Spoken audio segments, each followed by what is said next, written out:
Start करते हैं अपना नया टॉपिक।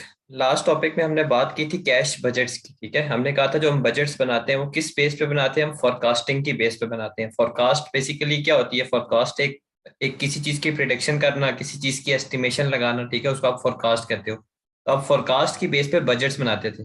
अब हम बात करेंगे इस चैप्टर में कि जो हम फोरकास्ट है वो कैसे करते हैं। ठीक है, फोरकास्ट का मतलब वही होता है प्रिडिक्शन करना, किसी चीज की एक रिलायबल एस्टिमेशन निकालना। फोरकास्ट आप डिफरेंट चीजों की कर सकते हैं। आप सेल्स की फोरकास्ट कर सकते हैं कि आपका सेल्स रेवेन्यू आने वाले फ्यूचर में क्या हो सकता है।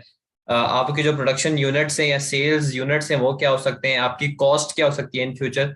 तो हम डिफरेंट चीजों के बारे में फोरकास्टिंग कर सकते हैं। ठीक है, फोरकास्टिंग जो है उसका मकसद ये होता है कि आप जो एजम्पशन इस्तेमाल कर रहे हैं, यानी कि बजट बनाते हुए जो आप एजम्पशंस इस्तेमाल कर रहे हैं वो जो है ना रियलिस्टिक अजम्पशन होनी चाहिए। ठीक है, यानी कि खुद से कोई अंदाजे नहीं लगाने, कोई टेक्निक्स होती हैं, कोई मॉडल्स होते हैं जिनको फॉलो करके आप फोरकास्ट करते हो। ठीक है, एक तो सिंपल मेथड होता है फोरकास्टिंग का कि आपने पिछला डाटा उठाया, आपने देखा कि यार ये देखो मतलब हर क्वार्टर में या हर महीने में या हर हफ्ते में या हर साल में हमारी सेल्स में ये डिफरेंस आ रहा है। आपने उस डिफरेंस का परसेंटेज निकाल लिया कि यार इतने परसेंट से हमारी सेल इंक्रीज कर लिया है। तो बस आपने अगर फर्ज करें एक फिक्स परसेंट निकाल दिया, यार 5% से हमारी सेल ग्रो कर रही थी, तो आप कहेंगे कि यार इन फ्यूचर जो अगला टाइम पीरियड है उसमें भी 5% ग्रो करेगी। तो जो पिछले साल की सेल्स है उनको आपने मल्टीप्लाई कर देना है 105% से, ताकि अगले साल की आपके पास फोरकास्टिंग आ जाए। ठीक है, ये एक एजम्पशन है, एक अंदाजा है। ठीक है, एक प्रिडिक्शन है जो कि आप जस्ट पिछले साल के डाटा को उठा के कर सकते हो। ठीक है, ये एक सिंपल वे है।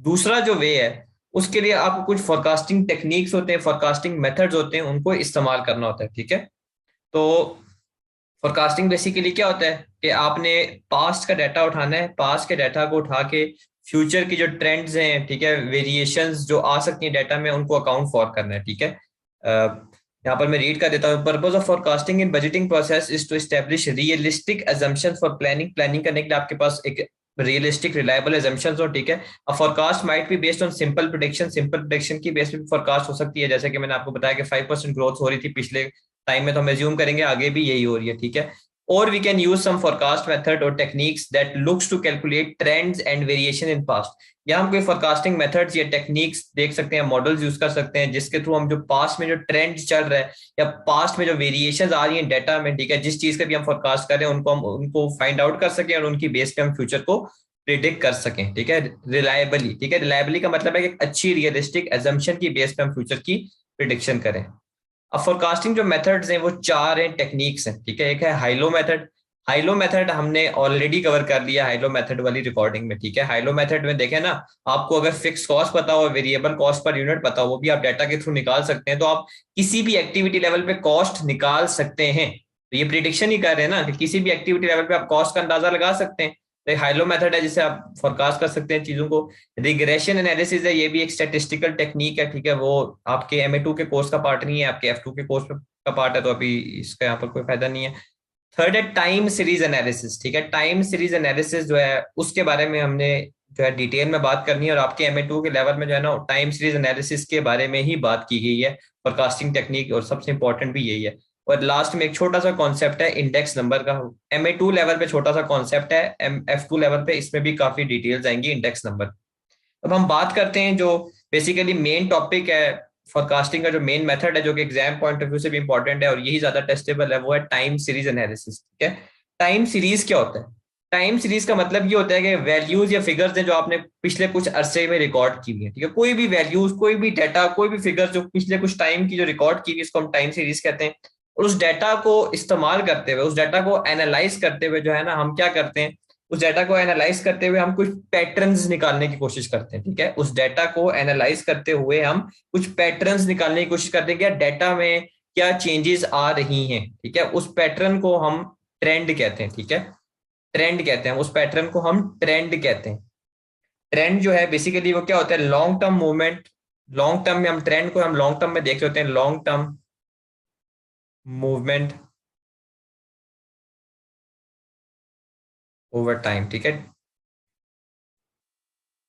जो वैल्यूज ऑफ डाटा है ना आपके पास, फॉर एग्जांपल आपके पास पिछले 24 महीनों का डाटा है, वो डाटा जो है, वो जो फिगर्स है वो टाइम सीरीज कहलाती है। उन फिगर्स को एनालाइज करते हुए आपने कुछ उसमें से ट्रेंड निकाला, उसमें से आपने कुछ पैटर्न निकाला, उसमें से आपने कुछ मूवमेंट निकाली है वैल्यू की, कि यार वैल्यू ज्यादा हो रही है, कम हो रही है, किस पीरियड में कितनी हो रही है। ठीक है, तो आपने उस चीज को आप क्या कहते हो, ट्रेंड कहते हो। उस मूवमेंट को, उस पैटर्न को आप ट्रेंड कहते हो। अब उसी ट्रेंड को बुनियाद रखते हुए आप फ्यूचर को प्रिडिक्ट करते हो, ठीक है। जैसे आपके पिछले 24 महीनों में एक ट्रेंड चल रहा है कि हर महीने आपकी सेल्स 20 यूनिट से बढ़ रही है। इसका मतलब है कि आज आपकी सेल्स 100 यूनिट है इस महीने में, तो आप फोरकास्ट अगले महीने का करोगे तो 110 होगी, उससे अगले महीने का करोगे तो 120 होगी। तो ये 10 यूनिट्स का ये आपने क्या क्या निकाला है, ये आपने ट्रेंड निकाला है, ठीक है। अब कभी कभार ऐसा होता है कि कोई बिजनेस होते हैं जो सीजनल बिजनेस होते हैं, उनमें सीजनल वेरिएशंस आती हैं जो ट्रेंड को जो है ना थोड़ा बहुत गड़बड़ कर देती हैं, ट्रेंड को ऊपर नीचे कर लेती हैं, ठीक है। तो सीजनल वेरिएशन का क्या मतलब होता है, सीजनल वेरिएशन जो है वो शॉर्ट टर्म फ्लक्चुएशंस होती हैं, ठीक है। शॉर्ट टर्म फ्लक्चुएशंस होती हैं, उनको आप सीजनल वेरिएशन कहते हो। सीजनल वेरिएशन की बहुत ही सिंपल सी और बेसिक सी एग्जांपल है कि आइसक्रीम सेल्स।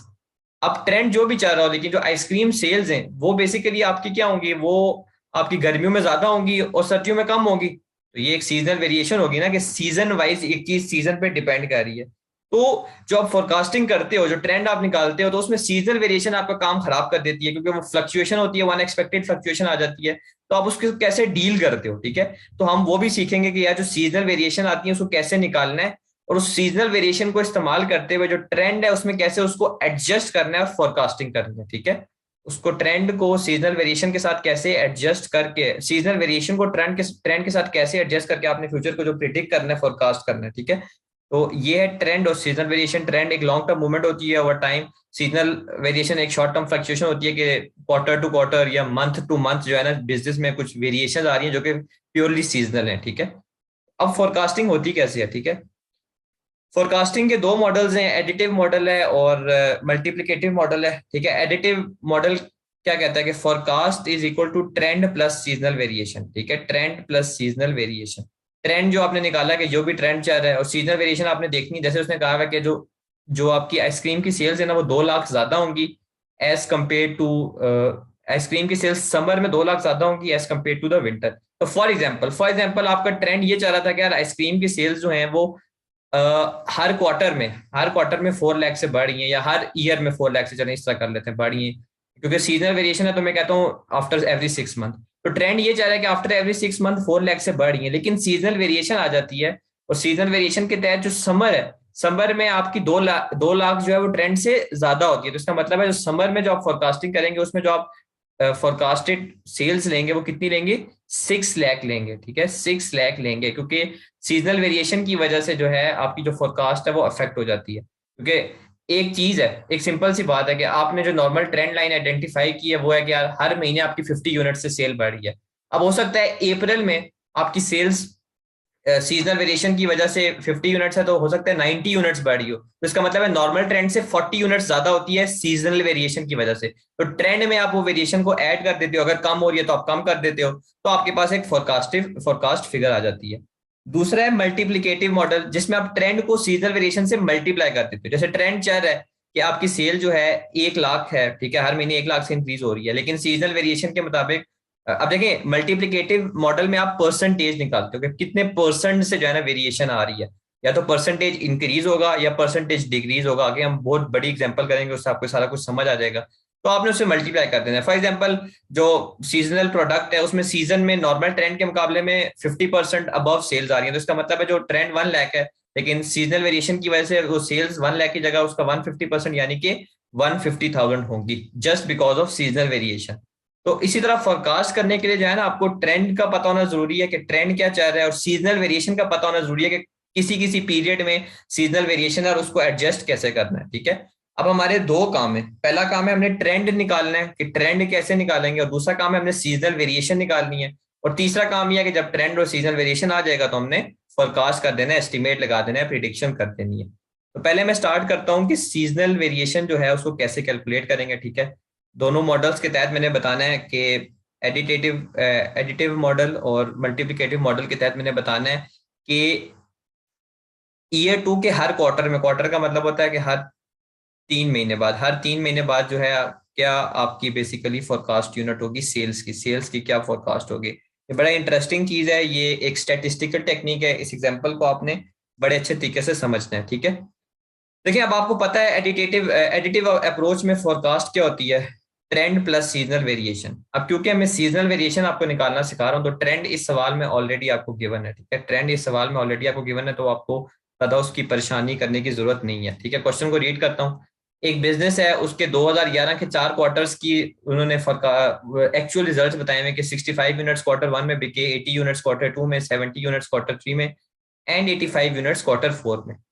फिर उसने कहा कि जो ट्रेंड है, आपका ट्रेंड ये है कि 10 यूनिट्स पर क्वार्टर, 10 यूनिट्स पर क्वार्टर जो है आपकी सेल्स इंक्रीज होती जाएंगी। फर्स्ट क्वार्टर में आपकी 60 यूनिट्स होंगी, फर्स्ट क्वार्टर में आपकी 60 यूनिट्स होंगी, और 10 यूनिट्स हर हर क्वार्टर में इंक्रीज होती जाएंगी। यानी कि क्वार्टर वन में 60 है तो क्वार्टर टू में 70 होंगी, क्वार्टर थ्री में 80 होंगी, क्वार्टर फोर में 90, फिर अगले साल के क्वार्टर वन में 100। यही ट्रेंड चल रहा है ना कि 10 यूनिट्स हर क्वार्टर में आपकी सेल्स क्या हो रही होंगी, इंक्रीज कर रही होंगी।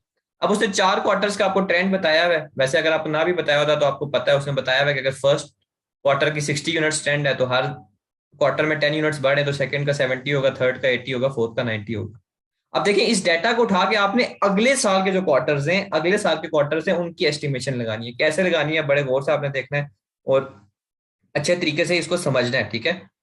अब मैं यहाँ पर लिख देता हूँ, मैं यहाँ पर फिगर्स लिखता हूँ। यहाँ पर ये यूनिट सोल्ड है, मैं इसी के आगे ट्रेंड लिख देता हूँ, ठीक है। मैं सीजनल वेरिएशन कैसे निकालते हैं, ट्रेंड तो आपको पता चल गया।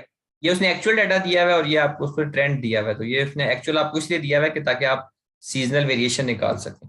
ट्रेंड जो है क्वार्टर वन की उसने कहा हुआ 60 यूनिट्स है, ठीक है, उसने खुद कहा हुआ है। इसका मतलब है क्वार्टर टू का 70 यूनिट्स होगा, क्वार्टर थ्री का 80 यूनिट्स होगा, और क्वार्टर फोर का 90 यूनिट्स होगा। अब मैं सीजनल वेरिएशन निकालता हूँ। देखें, ट्रेंड के मुताबिक आपकी जो सेल होनी चाहिए थी वो कितनी होनी चाहिए थी, 60 यूनिट्स फर्स्ट क्वार्टर में, लेकिन आपकी एक्चुअल सेल कितनी हुई है, 65 यूनिट्स। यानी कि +5 यूनिट्स आपकी सेल्स फालतू हुई है, तो मैं यहाँ पर +5 लिख दूंगा। फिर सेकंड क्वार्टर में ट्रेंड के मुताबिक आपकी सेल 70 यूनिट्स होनी चाहिए थी, लेकिन आपकी 80 हुई है। इसका मतलब है कि 10 यूनिट से आपकी सेल ज्यादा हुई है। थर्ड क्वार्टर में आपके ट्रेंड ने कहा था कि आपकी 80 यूनिट सेल होंगी, लेकिन आपकी 70 हुई है, यानी कि -10 यूनिट्स जो है सीजनल वेरिएशन आ गई। और लास्ट क्वार्टर में फाइनली आपकी 85, आपके ट्रेंड ने कहा था 90 होंगी, लेकिन आपकी क्या है, 85 होगी। देखें, ये सीजनल वेरिएशन है कि उस चीज उधर जाके आपकी जो सेल्स है वो बढ़ रही है, लेकिन जो लास्ट 2 क्वार्टर्स हैं उनमें सेल्स आपकी कम हो रही है, ठीक है, आपकी कम हो रही है। देखें, पिछला डाटा जो है, पिछले साल का डाटा है, उसकी बेस पे जो है ना मैं सारा कुछ कर रहा हूँ। पिछले साल का मुझे एक्चुअल डाटा दिया हुआ है, जो ट्रेंड हमने था वो मैं बताया हुआ है। ट्रेंड को मैंने एक्चुअल डाटा से कंपेयर करके सीजनल वेरिएशन निकाल ली कि यार क्वार्टर वन में 5 यूनिट ज्यादा बिक रहे हैं ट्रेंड के मुकाबले में, क्वार्टर टू में 10 यूनिट ज्यादा बिक रहे हैं, क्वार्टर थ्री में ट्रेंड के मुकाबले में 10 यूनिट्स कम बिक रहे हैं, और क्वार्टर फोर में फाइनली ट्रेंड के मुकाबले में 5 यूनिट्स कम बिक रहे हैं। तो ये मैंने सीजनल वेरिएशन निकाल, ठीक है। सीजनल वेरिएशन आपने कैसे निकालनी है, आपने ट्रेंड को एक्चुअल डाटा से कंपेयर करके सीजनल वेरिएशन निकालनी है, ठीक है। अब मैंने अगले साल के हर क्वार्टर की, यानी कि ईयर टू के हर क्वार्टर की मैंने फोरकास्टिंग करनी है, तो मैं यहाँ पर नीचे लिख देता हूँ ईयर टू। यहाँ पर मैं लिख देता हूँ ये ईयर अगर 2011 है, 20x1 का मतलब आप 2011 करें, तो अगला इसका मतलब है 20x2 है। यहाँ पर मैं लिख देता हूँ ईयर 20x2। यहाँ पर मैं लिख देता हूँ ईयर 2013। सॉरी सॉरी, ये सारा 20x2 ही होगा, सिर्फ क्वार्टर्स जो है ना वो चेंज होंगे, तो ईयर तो सेम ही होगा। तो यहाँ पर मैं लिख देता हूँ ईयर 20x1। यहाँ पर मैं लिख देता हूँ ईयर 20x2। यहाँ पर मैं लिख देता हूँ ईयर 20x2 ही आएगा, यहाँ पर 20x2 और यहाँ पर 20x2। यहाँ पर क्वार्टर आ जाएंगे, क्वार्टर 1 2 3 4। अब यहाँ पर मैं ट्रेंड लिख देता हूँ, ट्रेंड क्या है, और फोरकास्ट करने के लिए ट्रेंड में मैं सीजनल वेरिएशन जो है जो हमने निकाली है वो मैं ऐड कर दूंगा, ठीक है। और इससे मेरे पास फोरकास्ट आ जाएगी, फोरकास्ट आ जाएगी। और ये फोरकास्ट में पहले एडिटिव मॉडल से कर रहा हूँ, मैं यहाँ पर लिख देता हूँ एडिटिव मॉडल से कर रहा हूँ। क्या एडिटिव मॉडल क्या कहता है कि सीजनल ट्रेंड में सीजनल वेरिएशन को ऐड कर दो। अब ट्रेंड क्या चल रहा था कि हर हर क्वार्टर में आपकी 10 यूनिट से सेल इंक्रीज हो रही है। तो पिछले साल के आखिरी क्वार्टर में अगर 90 यूनिट्स थी सेल, तो इसका मतलब है इस साल के पहले क्वार्टर में कितनी होगी, 100 यूनिट्स, क्योंकि ट्रेंड यही कह रहा है ना, ये लिखा हुआ है क्लियरली। ट्रेंड आपको सवाल में गिवन है कि हर क्वार्टर में 10 यूनिट से आपकी सेल बढ़ेगी। ईयर टू में कितनी होनी चाहिए, 110 होनी चाहिए, 120 होनी चाहिए, यहाँ पर 130 होनी चाहिए। देखिए, ये फोरकास्टिंग है, दैट्स इट। आपने ट्रेंड आइडेंटिफाई किया और आपने उसके तहत फोरकास्टिंग कर ली। लेकिन क्योंकि सीजनल वेरिएशन आ रही है, सीजनल चेंजेस की वजह से जो आपके ट्रेंड है उसमें कुछ चेंजेस आती हैं, तो इसीलिए आप उस सीजनल वेरिएशन को एडजस्ट करते हो, ठीक है, ताकि उसका इफेक्ट आप रिमूव कर सको, नलीफाई कर सको। अब ट्रेंड के मुताबिक जो आपकी सेल है वो Q1 में जो है ट्रेंड से 5 ज्यादा होती थी, Q2 में ट्रेंड से 10 ज्यादा होती थी, Q3 में ट्रेंड से 10 कम होती थी, Q4 में ट्रेंड से 5 कम होती थी। इसका मतलब है फोरकास्ट एडिटिव अप्रोच की तरह के एडिटिव मॉडल को यूज करते हुए फोरकास्ट क्या होगी, ट्रेंड प्लस सीजनल वेरिएशन, यानी कि 100 प्लस 5 105। Q1 में आपके 105 यूनिट्स सोल्ड होंगे, ठीक है, फोरकास्ट मैंने किया है।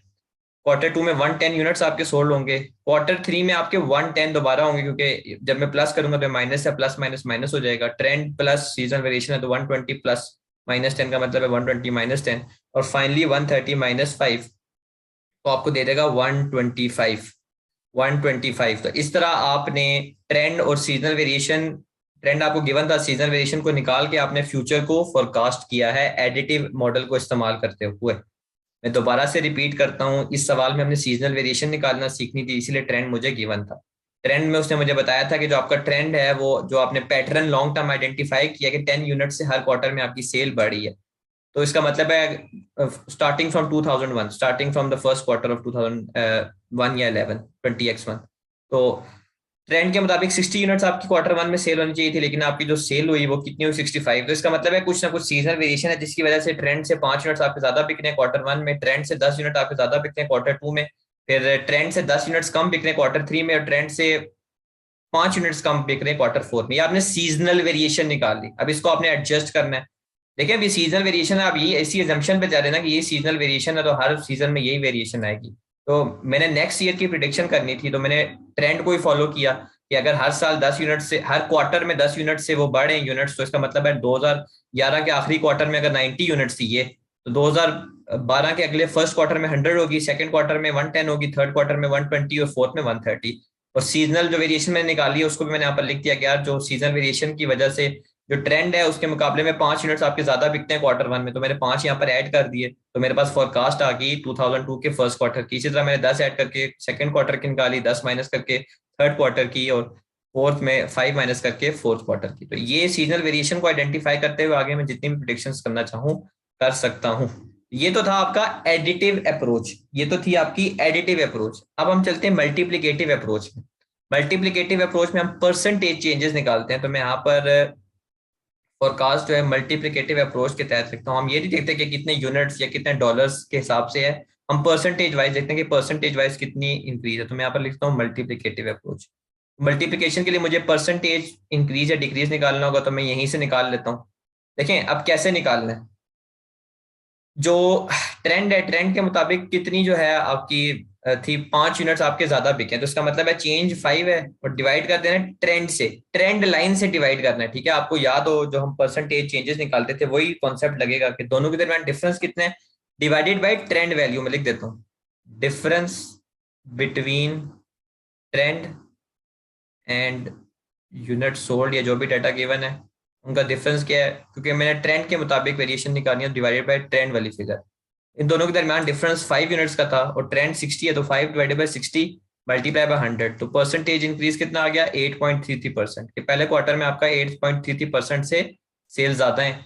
सेकेंड क्वार्टर में अगेन 10 आ गया, 10 डिवाइडेड बाय 70 मैंने कर दिया मल्टीप्लाई बाय 100, तो ये 14.2857 आ गया। तो यहाँ पर मैं लिखता हूँ प्लस 14.28%। इसी तरह थर्ड क्वार्टर में 10 डिवाइडेड बाई 80 मल्टीप्लाई बाय 100, 12.5% से कम हो रही है, -12.5%। यहाँ पर मैंने -12.5% कर दिया, ठीक है। और फाइनल क्वार्टर में 5 है, तो 5 डिवाइडेड बाई 90 मल्टीप्लाई बाय 100, तो ये आ जाएगी -5.55%। के 5.55% से आपकी सेल्स कम हो रही है। अब मैंने यहाँ पर सीजनल वेरिएशन यही लगानी है, ठीक है। अब इसमें क्या करना था, इसमें आपने ट्रेंड को मल्टीप्लाई कर देना था सीजनल वेरिएशन के साथ। तो ट्रेंड को सीजनल वेरिएशन से मल्टीप्लाई करना है, ट्रेंड 100 यूनिट्स था, सीजनल वेरिएशन फर्स्ट क्वार्टर की 8.33 है, 8.33 है, तो इसका मतलब है फोरकास्ट निकालने के लिए आपको क्या करना पड़ेगा, 100 मल्टीप्लाई बाय 1.0833। ठीक है, मैं डायरेक्ट 108.33% से मल्टीप्लाई कर रहा हूँ। तो 100 मल्टीप्लाई बाय 1.0833 मुझे दे देगा तकरीबन 108.33। तो मैं इसको होल फिगर में लिख देता हूँ कि 108 यूनिट्स है। 108 सेकेंड क्वार्टर में 110, क्वार्टर टू में क्या वेरिएशन आ रही है कि आपके ट्रेंड के मुकाबले में 14.28% आपकी सेल्स ज्यादा होती है यूनिट्स की। 14.28 है तो इसका मतलब है मैं यहाँ पर 114.28% करूंगा ना, कि 14.28 से इंक्रीज हो रही है। वैसे 100% है तो इसका मतलब है आप 114.28 है। यहाँ पर मैं परसेंट लिख देता हूँ, यहाँ पर भी मैं परसेंट लिख देता हूँ।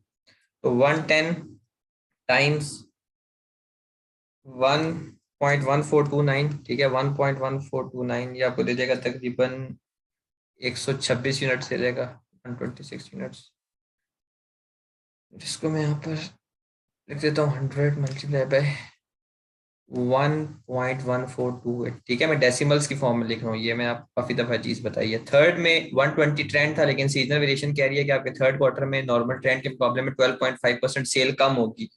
यानी कि 100% होती थी नॉर्मल, तो अब 12.5% कम है, यानी कि 87.5% होगी। तो 87.5 को आप 0.875 भी लिख सकते हैं। 87.5% का मतलब क्या होता है, 87.5 डिवाइडेड बाई 100, डेसिमल की फॉर्म में भी लिख सकते हैं।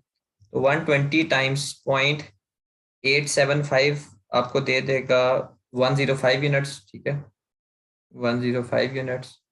एंड देन फाइनली 130 को आपने मल्टीप्लाई कर देना है 130 टाइम्स, क्योंकि 5.55% कम है, यानी कि अगर 100% होती थी तो अब कितनी होगी, 94.45%, यानी कि 0.945 में लिख देता हूँ। तो 130 टाइम्स 0.945 आपको 122.85, तो मैं होल फिगर में लिख देता हूँ 123 देगा। तो ये आपके पास फोरकास्ट आ गई using multiplicative approach. Additive approach से भी मैंने आपको फोरकास्ट करने का तरीका बता दिया, और मल्टीप्लिकेटिव अप्रोच से भी मैंने आपको फोरकास्ट करने का तरीका बता दिया, ठीक है। सीजनल वेरिएशन आप ऐसे निकालते हैं, आपको उसने एक्चुअल डाटा कुछ दिया होगा, ठीक है, और ट्रेंड भी अगर उसने इस सिचुएशन में तो दिया हुआ है, आगे आप निकालेंगे, अभी मैं आपको अगले एग्जांपल में ये बताऊंगा ट्रेंड कैसे निकालते हैं। तो बस ट्रेंड अगर आपको पता है, सीजनल वेरिएशन पता है, तो आप फोरकास्ट कर सकते हो। अगर एडिटिव एडिटिव अप्रोच है तो forecast is equal to trend plus या माइनस, अगर कमी आ रही है तो सीजनल वेरिएशन। और मल्टीप्लिकेटिव मॉडल में आपने परसेंटेज इंक्रीज एंड डिक्रीज देखना है और ट्रेंड को उससे मल्टीप्लाई कर देना है। दोनों सिचुएशन में फिगर्स डिफरेंट आएंगी। तो ये जो दो मॉडल्स हैं, इनके तहत आप सीजनल वेरिएशन को इस्तेमाल करते हुए फोरकास्टिंग कर सकते हैं, ठीक है। अब बात कर लेते हैं कि यार जो ट्रेंड है, ट्रेंड लाइन या ट्रेंड जो है वो हमने कैसे निकालना है, ठीक है। तो ट्रेंड निकालने का जो तरीका है वो है मूविंग एवरेजेस के थ्रू, ठीक है। जो वर्ड एवरेजेस आपको नजर आ रहा है, तो मूविंग एवरेज में जो आप जो हिस्टोरिकल टाइम सीरीज डाटा, यानी कि जो डाटा आपको गिवन होता है, उस डाटा को इस्तेमाल करते हुए आप एवरेज निकालते हो, ठीक है। एवरेज निकालते हो, और एवरेज जो फिगर्स होती हैं, जो एवरेज फिगर्स होती हैं, उनको जो आपको आपको जो पिछले ईयर की, जैसे अभी पिछले सवाल में आपको दिया हुआ था यूनिट सोल्ड एक्चुअल, तो उसके मुकाबले में आप कंपेयर करते हो, देखते हो क्या ट्रेंड आ रहा है, ठीक है। मैं भी आपको सारी चीजें समझाऊंगा, और फिर उस वो ट्रेंड भी आपके पास आ जाता है। फिर जब आपके पास अगर ट्रेंड आ जाए तो आप वैल्यू को, जिस तरह पिछले सवाल में ट्रेंड भी आपको पता था और एक्चुअल फिगर्स भी पता थे, उन दोनों को देख के सीजनल वेरिएशन निकाल लेते हो। दोनों चीजें आ गई तो उसके बाद आप फोरकास्टिंग कर सकते हो, ठीक है। A moving average is a series of averages calculated from historical time series data. By using moving averages, the variation in time series can be eliminated, leaving a smooth set of figures which is taken as trend. Moving averages का मकसद ये होता है कि average figure ले ले, ताकि हमें बेसिकली जो वेरिएशन में बहुत ज्यादा अप डाउन है ना, वो स्मूथ हो जाए, ठीक है, एक एक मिड फिगर हमें मिल जाए। It is important that correct cycle is chosen for moving averages, otherwise the result will be not good as it should be. For instance, if there are any seasonal variations present in time series and the pattern is repeated every third period, the moving average should be calculated based on 3 periods at the time to get best results. वो कह रहे हैं moving averages इस्तेमाल करने के लिए आपने कितने पीरियड का डाटा लेना है, आपने चूज करना है। तो इसके लिए आपने देखना है कि जो वेरिएशंस है वो कितने पीरियड्स में आ रही हैं, यानी कि बहुत ज्यादा रैंडम आ रही हैं, तो आपने उसी उतने ही पीरियड का डाटा उठाना है, उसकी एक मूविंग एवरेज लेनी है, ठीक है, और उसके तहत फिर आगे सारा कुछ करना है, ठीक है। अभी हम करते हैं, ठीक है, एग्जाम्पल से करते हैं, क्योंकि ये चीज एग्जाम्पल से आपको अच्छे तरीके से समझ आएगी। अब देखें, आपको सिर्फ सेल्स वैल्यू गिवन है, ठीक है, आपको सिर्फ सेल्स वैल्यू गिवन है, और करंट ईयर की, आपको सिर्फ करंट ईयर की सेल्स वैल्यू गिवन है बस। और इनके थ्रू जून टू दिसंबर है, और इनको इस्तेमाल करते हुए जो आने वाला जनवरी है और मार्च है ना, जनवरी फरवरी मार्च, इस डाटा को इस्तेमाल करते हुए उसकी आपने फोरकास्ट सेल्स निकालनी है। अब फोरकास्ट क्या होता था, trend plus seasonal variation. Forecast क्या होता था, ट्रेंड प्लस सीजनल वेरिएशन, ठीक है। तो आपने जो है वो पहले ट्रेंड निकालना है और फिर आपने सीजनल वेरिएशन निकालनी है। तो सबसे पहले तो मैं निकालूंगा ट्रेंड, ठीक है। अब मैं यहीं पे आगे जाना लिखता हूँ, यहाँ पर मैं लिखता हूँ ट्रेंड, ठीक है। ट्रेंड कैसे हमने निकालना है, ठीक है। ट्रेंड यहाँ पर लिखता हूँ मैं, यहाँ पर हर पीरियड का निकालूंगा, जून जुलाई, यहाँ पर मैं मूविंग एवरेजेस निकालूंगा, साइड पे मैं वर्किंग करूँ, अगस्त, सितंबर, अक्टूबर, नवंबर और दिसंबर, ठीक है। अब डाटा देखें जरा गौर से। जून में आपकी सेल्स वैल्यू जो है वो 851 थी, जुलाई में बहुत कम होगी, 771 में चलेगी, फिर अगेन 9116 इंक्रीज होगी, फिर दोबारा इंक्रीज हो रही है, फिर दोबारा कम हो रही है, फिर दोबारा इंक्रीज हो रही है, फिर दोबारा इंक्रीज हो रही है, ठीक है।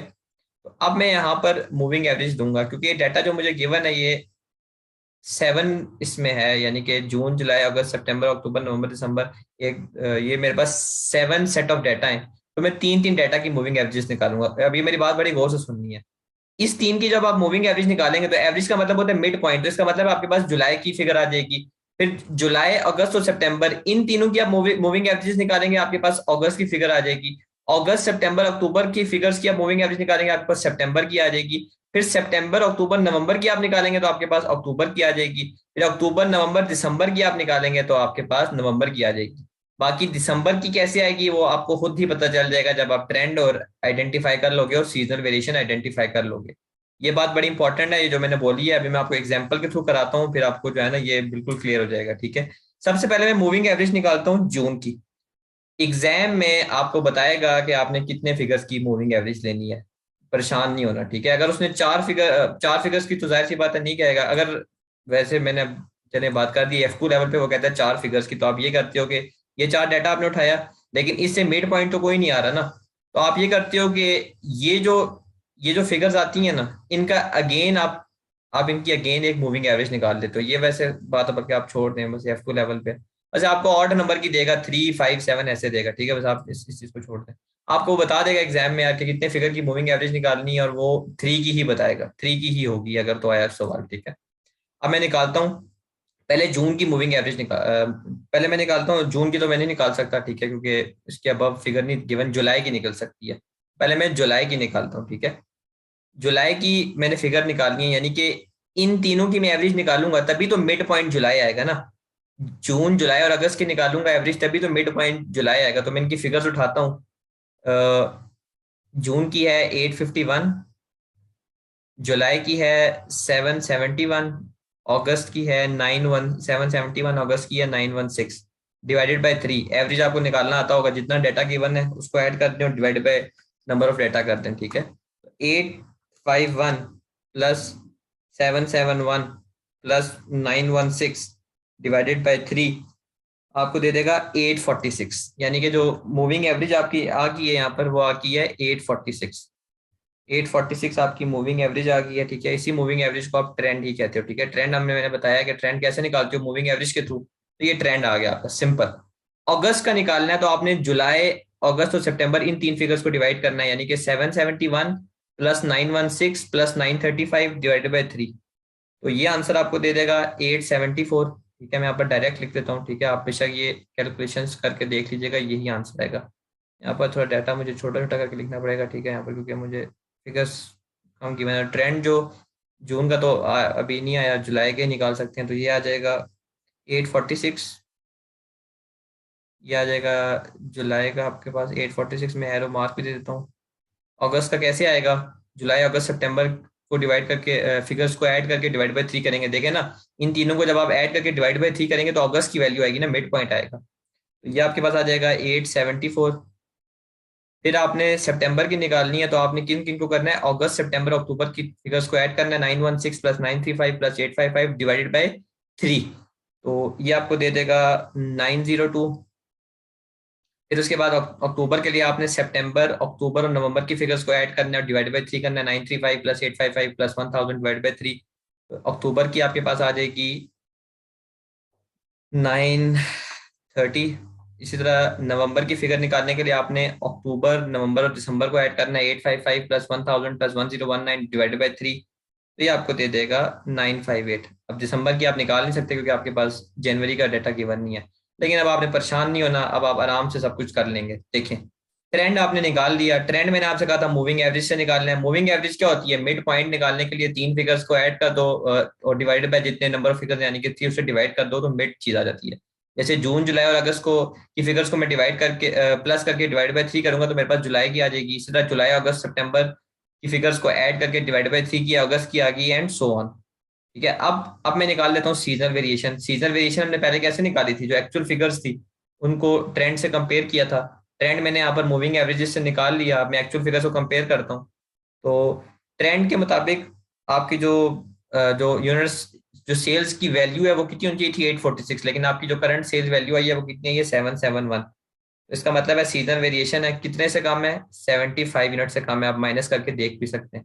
ट्रेंड के मुताबिक आपकी सेल्स 874 होनी चाहिए थी, लेकिन अगस्त में 916 आई है। इसका मतलब है 42 से ज्यादा है। देखें वेरिएशन आ रही है, फ्लक्चुएशन हो रही है, नॉर्मल ट्रेंड में फ्लक्चुएशन हो रही है, इसलिए हम सीजन वेरिएशन निकालते हैं और उसको अकाउंट फॉर करते हैं, ताकि फोरकास्ट में जो है एक रियलिस्टिक अजम्पशन आ सके। फिर सितंबर का ट्रेंड के मुताबिक 902 थी, लेकिन आपकी 935 हुई है, यानी कि पॉजिटिव 33 हुई है। ट्रेंड के मुकाबले में आपने 33 ज्यादा सेल की है। इसी तरह आगे -75 आ गया है, और फिर अगेन ट्रेंड 958 था और 1000 सेल्स वैल्यू थी, तो 42 से ज्यादा है। एक चीज आपको बड़े मजे की नजर आ रही होगी, ये वेरिएशन रिपीट हो रही है। -75 +42 +33, फिर -75 आ रहा है, फिर +42 आ रहा है। तो हमने यही तो बात की है ना कि जो पास का डाटा है उसे सीजनल वेरिएशन उठानी है, और हमने ये एज्यूम करना है कि वही वेरिएशन रिपीट होती है। तो इसका मतलब है कि जो दिसंबर की सेल होगी -75 के बाद +42 आ रहा है, यानी कि आपकी सेल्स में 42 का इंक्रीज आता है, फिर 33 का इंक्रीज आता है, फिर 75 से कमी होती है, फिर 42 का इंक्रीज आता है, 42 के इंक्रीज के बाद फिर 33 का आता है। इसका मतलब है ये +33 -75 +42, ये सारी चीजें जो हैं ये इसी तरह चलती रहेगी। ये सीजनल वेरिएशन इसी तरह चलती रहेगी। आपने यही चीज निकालनी थी, आपने यही चीज निकालनी थी। अब आपने जनवरी से मार्च का डाटा उठाना है, तो यहां से पहले मैं दिसंबर का निकाल लेता हूँ। दिसंबर की सेल्स वैल्यू जो है वो 1019 है। दिसंबर की सेल्स वैल्यू 1019 है। और दिसंबर का अगर मैं देखूं तो दिसंबर का मेरा +33, सेल्स 1019 है तो +33 होनी चाहिए, तो मैं इसमें ऐड कर दूंगा। ठीक है, यहाँ पर +33, सॉरी सॉरी उल्टा मैंने कर दिया है। अब गौर से देखिएगा, दिसंबर में आपकी सेल्स 33 से ज्यादा है। +33 का मतलब यही है ना कि आपकी जो सेल्स हैं ट्रेंड से ज्यादा है, तो इसका मतलब है ट्रेंड कितना हुआ होगा, 1019 -33। ये यहाँ पर 986 आया होगा, तभी तो जाके +33 आया होगा ना। मैं क्योंकि थोड़ा बहुत डाटा आगे पीछे लिखा हुआ है, मैं यहाँ पर एरो लगा देता हूँ ताकि आप कंफ्यूज ना हो। ठीक है, अब आगे जो मैंने निकालनी है जनवरी की, फिर मैंने निकालनी है फरवरी की, और मैंने मार्च की, दोस्तों मुझे कहा है। तो अब इसको निकालने के लिए मैं क्या करूंगा, अब अगला अगला आप देखें, अगला जो ट्रेंड है उसके मुताबिक जो आपकी सेल्स हैं वो -75 है। ठीक है, आपकी -75 है। अब जो है, अब आपने जनवरी की सेल्स वैल्यू निकालनी है। ठीक है, क्योंकि जनवरी की सेल्स वैल्यू होगी तभी आप ट्रेंड को बेसिकली निकाल पाएंगे। ठीक है, तो अब ट्रेंड आपने आइडेंटिफाई करना है, ट्रेंड आपके सामने लिखा हुआ है। तो आप देखें, इस डाटा को इस्तेमाल करते हुए बता सकते हैं कि क्या ट्रेंड आ रहा है। जुलाई में आपकी सेल्स थी 846, अगस्त में कितनी है 874। मैं देखता हूँ कितने से इंक्रीज है, 846, 874 -846, 28 से इंक्रीज है। वो सी चीज देखिएगा, 874 आपकी अगस्त में थी, और सितंबर में 902 होगी, कितने से बढ़ गई, 28 से बढ़ गई। फिर आगे 902 से 930 होगी, 28 से बढ़ गई। 930 से 950 होगी, 28 से इंक्रीज होगी जो ट्रेंड लाइन है। फिर 958 से 986 अगेन 28 से इंक्रीज हो रही है। इसका मतलब ट्रेंड ये है कि +28 से हर महीने आपकी सेल्स इंक्रीज हो रही है। ये ट्रेंड आपको पिछले सवाल में यहाँ पर गिवन था कि 10 यूनिट से इंक्रीज होगी, लेकिन यहाँ पर आपको निकालना पड़ा। आपने ट्रेंड की वैल्यूज निकाली, और उन वैल्यूज को इस्तेमाल करते हुए आपने देखा कि हर महीने सेल्स में क्या चेंज आ रहा है। तो ट्रेंड जो है वो एक, क्योंकि एक पैटर्न से अगर एक चीज, वो ट्रेंड का मतलब ये होता है कि एक पैटर्न, वो पैटर्न ही हमने निकालना था। तो पैटर्न हमें क्लियरली नजर आ रहा है कि हर महीने जो है 28 से आपकी सेल इंक्रीज हो रही है। इसका मतलब है जो ट्रेंड बेसिकली जो आपका जनवरी का होगा वो कितना होगा, 986, 986 +28, यानी कि 1014, 1014 जनवरी का आ जाएगा। फिर आपके पास फरवरी का आ जाएगा 1014 +28, 1042 आ जाएगा। और देन फाइनली मार्च का आ जाएगा 1042 +28, जो कि आ जाएगा 1070। तो देखें ना कैसे हमने चीजों को निकाला, कैसे हमने ट्रेंड को आइडेंटिफाई किया। अब हमारे क्वेश्चन में रिक्वायरमेंट जो थी वो फोरकास्ट सेल्स वैल्यू की थी, यानी कि ये जो सेल्स वैल्यू है नवंबर दिसंबर तक तो हमें ओरिजिनल डाटा गिवन था, अब हमने अगले ई पीरियड की निकालनी थी, तो अब हमने ये चीज निकालनी है जनवरी की, फरवरी की और मार्च की। क्या मुश्किल है? आपको ट्रेंड भी पता है, आपको सीजनल वेरिएशन भी पता है। आप फॉर्मूला इस्तेमाल करें, forecast is equal to trend plus seasonal variation. मैं यहाँ पर लिख देता हूँ, forecast is equal to trend plus seasonal variation. मैंने फोरकास्टेड सेल्स निकाली है जनवरी की। ट्रेंड जनवरी का है 1014 के, इतनी सेल्स होनी चाहिए क्योंकि हर महीने 28 इंक्रीज हो रही है, तो इतनी होनी चाहिए। और सीजनल वेरिएशन के तहत आपकी सीजन, क्योंकि सीजनल वेरिएशन आ रही है तो इसका मतलब है 75 से आपकी कम होगी ट्रेंड के मुताबिक। 1014 माइनस 75 आपको दे देगा 939। तो जनवरी की आपके पास वैल्यू आ जाएगी 939। मैं यहाँ पर लिख देता हूँ, जनवरी की फिगर है 939। जनवरी की फिगर आ गई है 939। फिर फेब्रवरी की इसी तरह 1042 ट्रेंड है, सीजनल वेरिएशन +42 है, तो मैं +42 लिख दूंगा। तो ये आ जाएगी 1084 फेब्रवरी की, 1084, ठीक है, ये इससे रिलेटेड है। और फिर दोबारा क्या सीजनल वेरिएशन आ रही है +33 की। ठीक है ना, ये चीज रिपीट हो रही है, ये साइकिल रिपीट हो रहा है बार बार, ये सीजनल वेरिएशन रिपीट हो रही है। तो 1070 +33, 1070 33 आपको दे देगा 1103। तो आपकी जो मार्च की फोरकास्ट, जो सेल्स वैल्यू फोरकास्ट की आएगी वो 1103 आएगी। इस तरह जो है हमने फोरकास्टिंग करनी है। मूविंग एवरेजेस के थ्रू ट्रेंड फिगर्स निकालनी है, फिर ट्रेंड का पैटर्न आइडेंटिफाई करना है। पैटर्न आइडेंटिफाई करना सिंपल है, आपने देखना है कि हर पीरियड में क्या ट्रेंड आ रहा है, सेल्स कितने से इंक्रीज या डिक्रीज हो रही हैं। वो ट्रेंड आपने देखा कि यार +28 से हर मंथ इंक्रीज हो रही है, तो इससे आपने ट्रेंड वाली फिगर्स निकाल ली आने वाले पीरियड की। और सीजनल वेरिएशन का साइकिल आपने पहले से निकालना है और उसी को आपने एज्यूम करना है कि आगे भी चलेगा। ये चीज हमने यहाँ पर भी एज्यूम की थी। इसी तरह रहेगा कि पहले क्वार्टर में +5, सेकंड में +10, -10, -5 हर आने वाले पीरियड के लिए, ठीक है। और यहाँ पर भी यही एज्यूम होगी, जो यही होगा, जो सीजनल वेरिएशन है हर आने वाले पीरियड के लिए यही होगी, -75 +42 +33, -75 +42 +33, और आगे भी यही चलती रहेगी। तो अगर आपको ट्रेंड पता हो, आपको सीजनल वेरिएशन पता हो, तो आप फोरकास्ट की वैल्यू निकाल सकते हैं। ठीक है, इसके साथ जो है हमारा ये टाइम सीरीज वाला टॉपिक कंप्लीट हो चुका है। इसको अच्छे तरीके से देखना है, ठीक है, बड़ा इंपॉर्टेंट है और ये ज़्यादा मुश्किल नहीं है।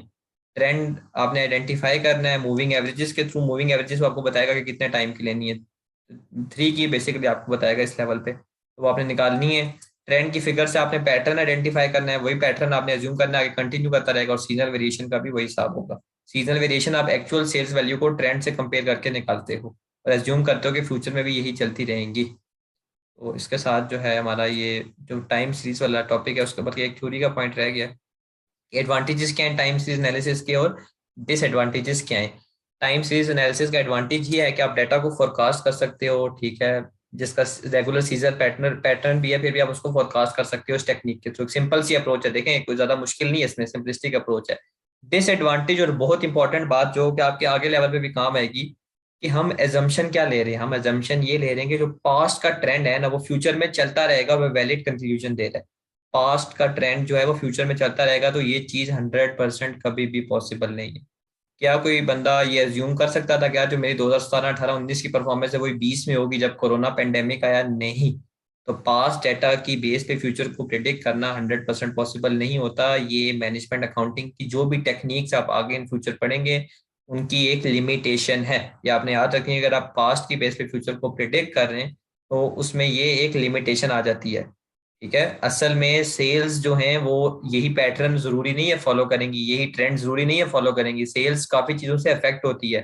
ठीक है, कंपेटिटर के एक्शन से अफेक्ट होती है। आपका कंपेटिटर कोई अच्छा प्रोडक्ट मार्केट में लॉन्च कर दे, कस्टमर उसकी तरफ चल जाएगा, आपकी सेल्स पे अफेक्ट पड़ेगा, वो चीज तो खत्म हो जाएगी। ट्रेंड मार्केट कंडीशंस के हिसाब से भी चीजों में चेंजेस आती रहती हैं, तो इन रियलिटी 100% ये चीज पॉसिबल नहीं होती। तो ये डिसएडवांटेजेस हैं टाइम सीरीज एनालिसिस के, ये एक लिमिटेशन है, ये बात भी आप लोगों को पता होनी चाहिए। अब लास्ट कॉन्सेप्ट है हमारा, बहुत छोटा सा कॉन्सेप्ट है M2 लेवल पे, ठीक है, ज्यादा डिटेल में नहीं है, लेकिन F2 लेवल पे अच्छा खासा डिटेल में जो है ना आप लोग पढ़ेंगे, वो है इंडेक्स नंबर का। ठीक है, तो इंडेक्स नंबर से पहले वर्ड जो इन्फ्लेशन है वो क्या होती है वो आपको पता होना चाहिए। इन्फ्लेशन तो सबको पता होगा, महंगाई को कहते हैं। ठीक है, जो महंगाई हो रही होती है, महंगाई की वजह से वजह से भी तो चीजों के रेट्स पे अफेक्ट पड़ा होता है ना। महंगाई जो है कई चीजों को अफेक्ट कर रही होती है। तो जो अकाउंटेंट्स होते हैं वो कहते हैं कि यार हमने फोरकास्टिंग तो कर ली, फिगर्स वगैरह तो हमने कैलकुलेट कर लिए, लेकिन जो इन्फ्लेशन है उसको तो हमने अकाउंट फॉर किया ही नहीं। फॉर एग्जांपल एक ट्रेंड आपने ट्रेंड सीजनल वेरिएशन जो भी आइडेंटिफाई किया, उससे आपने अगले पीरियड की कॉस्ट जो पता करवाई वो थी 50,000। ठीक है, अगले पीरियड की जो मटेरियल की कॉस्ट है, फॉर एग्जांपल मैं एक एग्जांपल दे रहा हूँ कि आपने कॉस्ट ऑफ मटेरियल फोरकास्ट की। ठीक है, कॉस्ट ऑफ मटेरियल आपने प्रिडिक्ट किया कि यार अगले साल की 50,000 होगी। ठीक है, लेकिन अब इस 50,000 में आपने ये चीज इंक्लूड नहीं की यार कि अगले साल कितनी महंगाई हो सकती है। हम तो सिर्फ ट्रेंड और सीजनल वेरिएशन ही देख रहे हैं ना, लेकिन जो इन्फ्लेशन है उसको तो इफेक्ट हम देख ही नहीं रहे कि यार ये जो मटेरियल की कॉस्ट है अभी तो मुझे सस्ता पड़ा है, क्या पता अगले साल हो सकता है वो चीज महंगी हो। ठीक है, इसलिए जो इन्फॉर्मेशन है कभी कब जो इन्फ्लेशन है वो इन्फॉर्मेशन को थोड़ा गड़बड़ कर देती है। ठीक है, गड़बड़ कर देती है, फिगर्स को डिस्टॉर्ट कर देती है। इसीलिए जो है ना हम इंडेक्स नंबर्स को यूज करते हैं। इंडेक्स नंबर का यूज करने का सिंपल पर्पस ये होता है कि इन्फ्लेशन को हम एडजस्ट करें, इन्फ्लेशन को एडजस्ट करें ताकि चीजें जो है ना हमें सही मानों में पता चले। ठीक है, ये ना हो कि आपकी सेल्स वैल्यू फॉर एग्जांपल अगर इंक्रीज कर रही है तो वो इंक्रीज आपकी इन्फ्लेशन की वजह से था, कि महंगाई थी उसकी वजह से आपने सेल्स आपकी सेल्स इंक्रीज की, उसमें कोई आपका कारनामा नहीं था। ठीक है, तो देखे ना, अगर एक महंगाई की वजह से एक चीज एक साल में अगले साल में सेल्स इंक्रीज हो रही है तो उसमें मैनेजमेंट की तो कोई कामयाबी नहीं है ना। तो इसीलिए जो इन्फ्लेशन है ना, इन्फ्लेशन उसको अकाउंटेंट्स एडजस्ट करते हैं। इन्फ्लेशन को जो अकाउंटेंट एडजस्ट करते हैं वो इंडेक्स नंबर के थ्रू करते हैं। ठीक है, इंडेक्स नंबर जो है बेसिकली वो क्या है, वो आपको एक रेट है। ठीक है, वो रेट है वो आपको बताता है कि जो चीज है उसमें एक टाइम से या अगले टाइम तक, यानी कि यूजली एक साल तक उसमें क्या चेंज आ सकता है, उसमें क्या इंक्रीज या डिक्रीज आ सकता है। ठीक है, उसमें क्या इंक्रीज या डिक्रीज आ सकता है। ठीक है, यहाँ पर मैं आपको एक इंडेक्स नंबर, यहाँ पर मैं एक नाम लिखता हूँ RPI, retail price index. Retail price index का मतलब ये होता है कि जो एसेंशियल कमोडिटीज हैं, जो आप लोग नॉर्मल, जो एक बंदा है जो एक आम रोज में जो चीजें इस्तेमाल करता है, ठीक है, या जिसको आप कॉस्ट ऑफ लिविंग या इंडेक्स भी कह सकते हैं, वो उसमें क्या इंक्रीज आ सकता है, वो इंक्रीज परसेंटेज में होता है। ठीक है, वो RPI उसको कहलाते हैं, रिटेल प्राइस इंडेक्स। ठीक है, इन्फ्लेशन रेट होता है परसेंटेज में, जैसा कि फॉर एग्जाम्पल रेट है कि 10% जो है ना आपके अगले साल चीजें बढ़ जाएंगी, इन्फ्लेट हो जाएंगी, इंक्रीज हो जाएंगी। ठीक है, तो RPI बेसिकली जो रिटेल प्राइस इंडेक्स होता है वो एक तरह का कॉस्ट ऑफ लिविंग इंडेक्स है, जो आपको ये बताता है कि यार अगले साल जो है ना इन्फ्लेशन कितनी होगी, महंगाई कितनी होगी। तो आपने जो है उस हिसाब से चीजों को एडजस्ट कर लेना है। ठीक है, अब फॉर एग्जाम्पल इस साल जो आपने मटेरियल, अगले साल जो आपने मटेरियल 50,000 का लिया उससे अगले साल वो 10% महंगा हो जाएगा, यानी कि 50,000 का एग्जैक्ट मटेरियल एक साल बाद जो आपको मिलेगा वो कितने का मिलेगा, वो आपको 110% से मल्टीप्लाई करता हूँ 55,000 का मिलेगा। ठीक है, इसी तरह अगर ये ईयर 1 है, 10% से महंगाई हो रही है, तो ईयर 2 में 50,000 हो जाएगा, ईयर 3 में 55,000 का फिर मैं 110% दूंगा, 55,000 का 110% वो 60,500 हो जाएगा। तो ये इन्फ्लेशन जो है ना इसको आपने अकाउंट फॉर करना होता है। ठीक है, इसको अकाउंट फॉर करके फिर आपने फोरकास्टिंग करनी होती है, ताकि आपको एक रियल मानों में जो है ना प्रेडिक्टेबल जो इन्फॉर्मेशन जो जो आप फोरकास्टिंग कर रहे हैं उसमें ये इस चीज की एडजस्टमेंट हो रही है। एडजस्टमेंट होना बहुत जरूरी है क्योंकि फिगर्स डिस्टॉर्ट हो जाती हैं। ठीक है, तो इन्फ्लेशन का बहुत सिंपल सा कॉन्सेप्ट है, ये जस्ट 2-3 लाइनों का कॉन्सेप्ट है। MA2 में इतना ही है आपका। ठीक है, इससे ज्यादा इसमें कुछ है नहीं। आप जब F2 में जाएंगे तो अच्छा खासा डिटेल में अच्छी खासी कैलकुलेशंस हैं, थ्योरेटिकल एरिया भी बहुत ज्यादा है, तो वो इन मच डिटेल है। यहाँ पर सिर्फ यही है कि इन्फ्लेशन क्या होती है, महंगाई को कहते हैं, हर साल चीजों के रेट में इजाफा होता है तो उस चीज को अपने अकाउंट फॉर करना होता है। ठीक है, जैसे एक चीज 50,000 की इस साल है तो अगले साल हो सकता है वो 55,000 की सेम उतनी अमाउंट में मिले। ठीक है, तो अगर 55,000 की मैंने खरीदी है तो इसका मतलब ये नहीं अगले साल के मैंने पिछले साल के मुकाबले में बुरी परफॉर्मेंस की है, नहीं, आप अकाउंट्स को उस हिसाब से एडजस्ट करते हो रिटेल प्राइस के हिसाब से। ठीक है, तो ये था छोटा सा कॉन्सेप्ट इंडेक्स नंबर से रिलेटेड, और इसके साथ आपका जो कैश फोरकास्ट है वो खत्म हो गया है।